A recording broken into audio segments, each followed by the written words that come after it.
Assalamualaikum warahmatullahi wabarakatuh. Bismillahirrahmanirrahim. Alhamdulillah alladzi 'allama bil qalam 'allama al-insana ma lam ya'lam. Wassalatu wassalamu ala asyrafil anam sayyidina Muhammadin sallallahu alaihi wasallam wa ala alihi wa sahabatihi wa atba'ihi kiramul ma'ad. Subhanaka la ilma lana illa ma 'allamtana innaka antal alimul hakim. Allahumma allimna 'ilman ma yanfa'una wa anfa'na bima 'allamtana. وزدنا علما نافعا وعملا صالحا ورزقا طيبا. اللهم انا نعوذ بك من علم لا ينفع ومن قلب لا يخشع ومن نفس لا تشبع ومن دعاء لا يسمع ومن هؤلاء الاربع. وصل الله على سيدنا مولانا محمد وعلى اله وصحبه وبارك وسلم تسليما كثيرا والحمد لله رب العالمين. Hadirin hadirat jamaah salat zuhur rahimana rahimakumullah. Melanjutkan kajian kita tentang ahkamul udhiyah, hukum-hukum kurban. Mengingat semakin dekatnya bulan Zulhijjah menghampiri kita, sehingga persiapan kita untuk menunaikan ibadah kurban sedapat mungkin bisa lebih dipermantap, dan segala hal yang terkait dengan hukum-hukum kurban bisa kita konsultasikan. Semoga kita bisa mendapatkan pencerahan untuk mengikuti salah satu syiar dan bahkan adalah syariat Islam yang setiap tahunnya kita kaum muslimin senantiasa dihimbau untuk menunaikan ibadah kurban ini. Satu di antara 3 ibadah besar yang dipersiapkan untuk dilakukan bulan depan di bulan Zulhijjah, yaitu inilah ibadah kurban setelah sholat Idul Adha nanti, dan bagi mereka yang menunaikan ibadah haji di tanah suci ya untuk di Padang Arafah tanggal 9 Zulhijjah. Hadirin hadirat, pertama kita diingatkan kembali hadis Rasulullah sallallahu alaihi wasallam ya, ditemukan dalam beberapa riwayat, diantaranya hadis riwayat Muslim. Imam Muslim meriwayatkan hadis ini ya, menghimbau kepada kita semua, idza dakhalatil usyur wa arada ahadukum ayyudhhiya fala yamussa min sya'rihi wa basyarihi. Riwayat yang lain mengatakan, idza ra'aitum hilal Zulhijjah wa arada ahadukum ayyudhhiya falyumsik min asy'arihi wa adfarihi hatta yudhhiya. Jika engkau melihat bulan Zulhijjah itu sudah muncul, sementara di antara kalian ada yang berniat untuk berkurban ya. Dari kalimat inilah sehingga dipahami oleh ulama, sedapat mungkin niat untuk berkurban dijatuhkan sebelum masuk bulan Zulhijjah sedapat mungkin.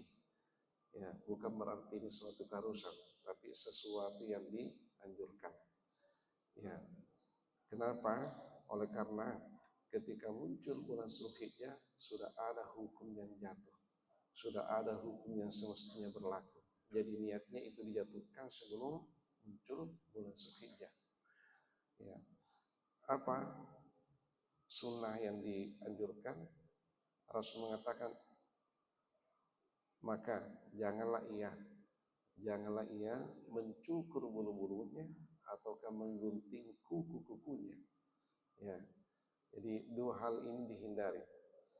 Mereka ompuk ni ulas Zulhijjah nang karipalau ngata pura tetep paniniak nama ilok makoroma majepu ajak lalu na kecak-kecawi bulu-bulunya dan dia akan punah, bulu-bulunya dan kukunya ya.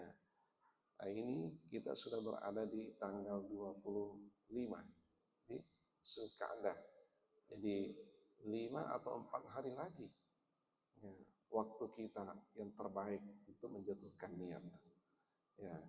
Jadi tata jatanya ini jadi capat nama tu ya urusun kada pun kalau macukur mato balome meni, karena memang dianjurkan itu ya menggunting kuku kemudian mencukur bulu-bulu yang ada di badan ini sebelum berangkat sholat Idul Adha.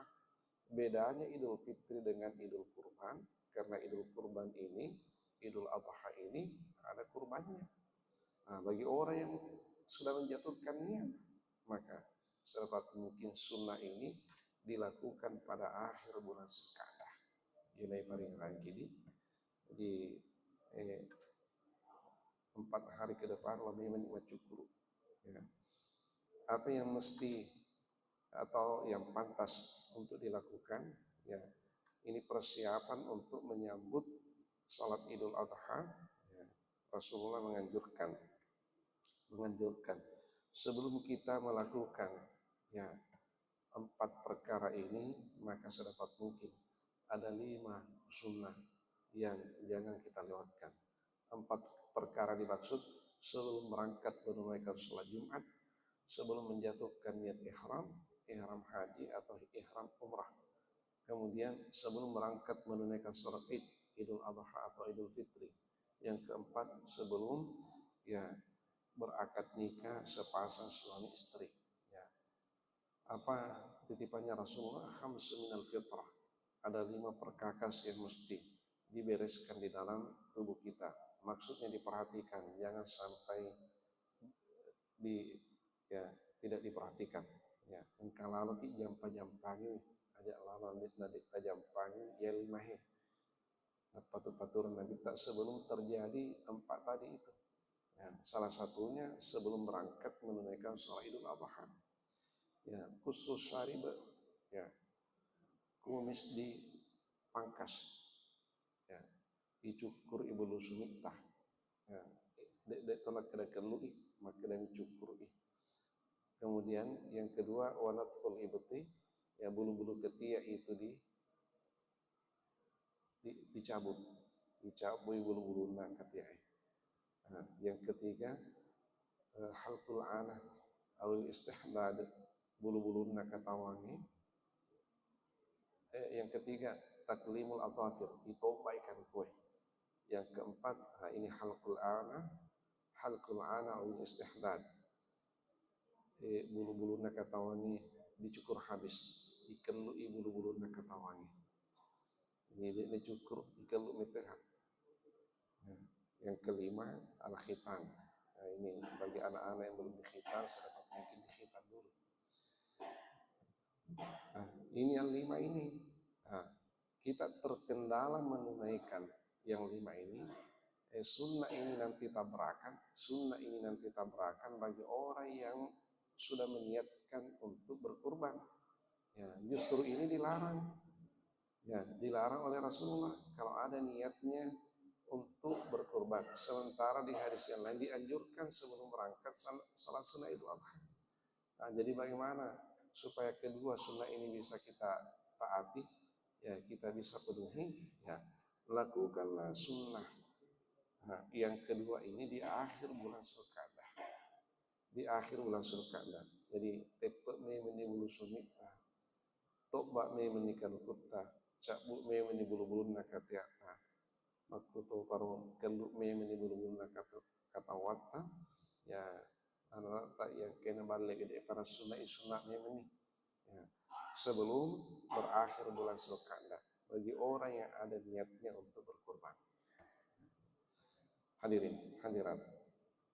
Terus ulama ini berselisih pendapat, ya apa hukumnya? Ya, apa hukumnya larangan tadi? Apakah ya dulu ala tahrim atau ya dulu ala al-karahah? Apakah larangan untuk mencukur bulu-bulu dan kuku bagi orang yang sudah meniatkan berkurban? Ya, bagi orang yang sudah menjatuhkan niat untuk berkurban ketika muncul bulan Zulhijjah, ya ulama berselisih pendapat. Ya. Kalau Imam Abu Hanifah berpendapat ya hampir sama dengan Imam Asy-Syafi'i dan Imam Malik mengatakan ya itu makruh, ya dulu alal karaha, makruh hukumnya. Ya, dari mazhab Ahmad bin Hanbal mengatakan karahatut tazih, makruh yang menghampiri haram. makruh tapi macet dek harang. Macet dek harang nasi.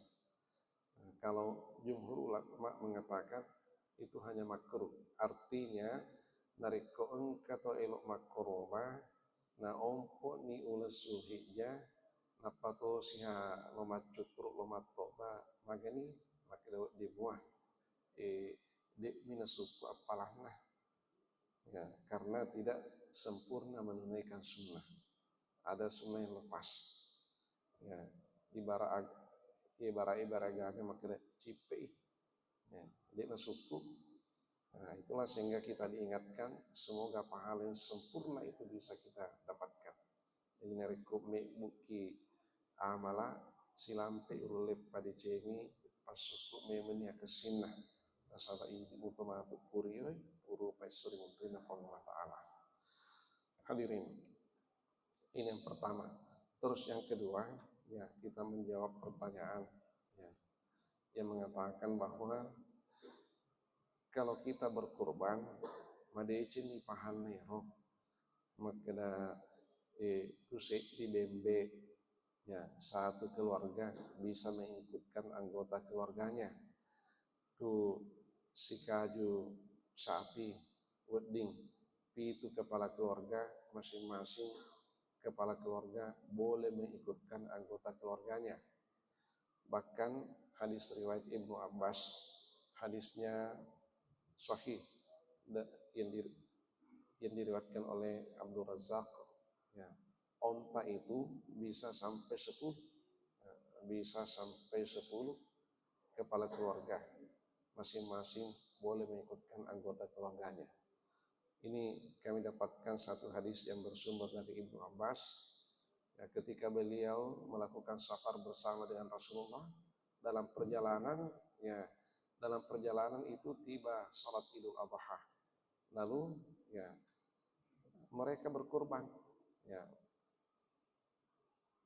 patungan 7 orang untuk seekor sapi dan patungan sampai 10 orang untuk seekor onta. Nah, itu ada hadis yang menjelaskan tentang itu. Namun yang masuk itu sapi dan onta tidak dibedakan, masing-masing hanya 7 orang yang patungan. Baik, lalu pertanyaan yang muncul begini, terkadang ada bantuan, ya, ada bantuan hewan kurban, ya, katanya dari kantor, ya, jadi dari kantor atau dari lembaga tertentu dan biasa juga dari pemerintah, ya, pemerintah. Jadi bantuan hewan kurban untuk masjid, ya, masjid yang dibantu hewan kurban. Bagaimana ini? Jadi kalau di iga nero masih iga rumah koroba ya rega iga makoroba ya, di sini ku masih makoroba ya itu caranya ya. Ya. Atau ke kantor yang berkurban bagaimana caranya? Dan ini seringkali terjadi. Ada bantuan sapi kurban. Ya. Jamaah yang berkurban kalau hanya 7 orang, nanti napi itu jamaah, maiga, ikan tamai gade. Nah, itu hadirin hadirat. Nah, ini termasuk masail fikih yang dijawab oleh ijtihad ulama. Yang pertama, nah begini. Ibadah kurban itu adalah ibadahnya orang mukallaf. Ya, jadi masjid itu tidak beribadah. Yang beribadah itu adalah jamaahnya masjid. Ini makrobe masjid. Maka kau sinang ke masjid makroba. Jamaah itu harus masjid makroba. Ini makrobe kantoroe. Maka kau sinang ke kantoroe makroba. Ya. Punana itu kantor makroba. Nah, tapi kalau seekor sapi, na 10 ke rumah kantor, iga na tama. Kusi kaji mi sapi, na pitu nih, dewa di ngaruah, na 10 hati. Hadirin hadirat, bagaimana ini? Nah, ini ijtihad ulama, begini. Jadi kurban itu kurban itu boleh saja masjid yang berkurban atau kantor yang berkurban ataukah sumbangan dari pemerintah, sumbangan kurban untuk masjid. Siapa nanti yang berniat? Nah, yang berniat itu adalah siapa pimpinannya di situ. Itulah yang menjatuhkan niat lalu mengikutkan semua jamaahnya, mengikutkan semua anggotanya. Jadi apa itu anggota itu tidak dibatasi berapa. Nah, yang dibatasi itu orang yang berniat. Nah, seperti tadi ini, 1 ekor sapi untuk 7 orang yang berniat, masing-masing 1 orang itu bisa mengikutkan anggotanya, semua anggota keluarganya. Kalau ini kepala kantornya berniat mengikutkan semua, ya, bawahannya, mengikutkan semua bawahannya. Nah, kalau memang anggaran dari kantor, anggaran dari kantor. Tapi kalau anggaran pribadi, ya mengikut, ya dirinya dan keluarganya. Kalau anggaran dari kantor, dirinya dan semua anggotanya. Nah, itu ijtihadnya ulama kita. Ya, macam itu kurban. Ya, kurban ini ya disumbangkan untuk masjid. Ya, masjid yang berkurban, maka siapa pengurus masjid di situ, itulah yang menjatuhkan niat. Kemudian mengikutkan semua jamaah masjidnya. Dapat cek mana roh jamaah roh. Bisa dipahami ini. Jadi pimpinannya menjatuhkan niat. Nah, kenapa ada seperti ini pendapatnya? Ini menggunakan kias. Ketika Rasulullah SAW berkurban, ya, ketika Rasulullah SAW berkurban dengan 2 ekor kambing, ya, Nabi SAW bikabshaini wa qala li ahadihima hadhihi li Muhammadin wa li ummati Muhammadin. Ya, utunar makroba nabi tadua kaju bembe salah sewannya bembe na najello imakada iya nahi korobana Muhammad dan ya ummahna Muhammad. Jadi Rasul itu berkurban mengikutkan semua umatnya. Ya, semua umatnya. Ada hadis riwayat yang lain mengatakan wali ummati Muhammadin liman la yudahi. Untuk umatnya Muhammad yang tidak berkurban. Nah, jadi dito romatu kepala kantor ya rega pangurusut nama siji ia nahi korobana ia nahi agak sana ia nahi korobana pangurusut masjid dan yasinina jamaah nama siji ia de enak korobah ipatawani. Nah, sekalipun bagi mereka yang mampu untuk berkurban, ya tetap diminta untuk berkurban buat dirinya dan keluarganya. Bukan berarti sudah cukup dengan itu. Nih. Nah, jadi apa kumakumiro mari penitu malu tu rekin datang maka dah rek bawa ni masih je panitia nama tu mania apa cek mana kini jamaah kurangnya tidak ya, tidak seperti itu. Jadi bagi mereka yang diberi kelapangan ya, tetap diminta untuk berkurban ya, berkurban untuk dirinya dan anggota keluarganya karena memang hakikatnya kurban itu asalnya kurban itu ya itu ibadah personal bukan ibadah kolektif ya hanya saja ya dibolehkan untuk mengikutkan anggota keluarganya apa itu senareko dek nakuro ya dek nakuro bahkan dikasih nareko ya si kaje bembe nah apa isi bola kuya pada jaji kuya tungkeri jadi apa bembe kalau mana makro bero apa bembe nah, tentu ya tidak sampai seberat itu syariat ini menetapkan aturan. Hadirin hadirat jamaah salat zuhur ar-rahimana wa rahimakumullah. Kemudian ya di antara hal yang dianjurkan ketika nanti kita berkurban yaitu pesan Nabi sallallahu alaihi wasallam beliau berpesan kepada Fatimah ini kembali diingatkan kepada kita di jadi kota kok makroba ki matu Nah, ini yang seringkali lepas dari orang-orang yang berkurban, karena pada umumnya orang yang berkurban itu orang sibuk. Ya, ya romai garo, ya, mereka tanpa duit na mina poncing dek nagaga na pikir iki. Ya, bagian na menina tajeng selesai nih. Apakah sesederhana itu kurban? Ya. Artinya kalau hanya sah sahnya yang dikejar hanya sebatas sahnya kesan, akan tetapi kalau dikatakan sempurna, jauh dari sempurna, karena banyak sunnah-sunnahnya yang lepas. Di antara yang disebutkan tadi itu ya menjatuhkan niat dan seterusnya. Nah, ini lagi yang lepas ini titipannya Rasulullah kepada Fatimah Az-Zahra, putri kandungnya. Alaina nabitta napodangi Fatimah kata, ya Fatimah, qumi ila udhiyatik. Wahai Fatimah, beranjaklah engkau untuk pergi melihat hewan kurbanmu disembelih. Fatimah, akad dek kondo. Lo mingitai ya roh, kalau korbanmu gere.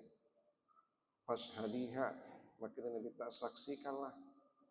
Ya, fa innahu yughfaru laki inda awwali qatratin min damiha kullu dambin amiltihi.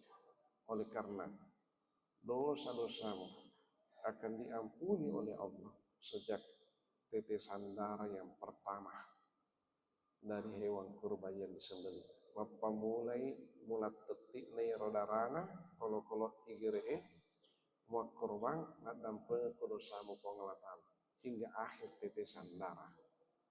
Dan bahkan ada hadis yang lain menyebutkan bahwa sebelum tetesan darah itu jatuh ke tanah, maka lebih dulu jatuh di sisi Allah. Lebih riole tetap pada sisi pengelatan. Lo minta lo, nasabah yang maha kuasa itu sangat ya, menyambut baik persembahan kurban dari seorang hamba.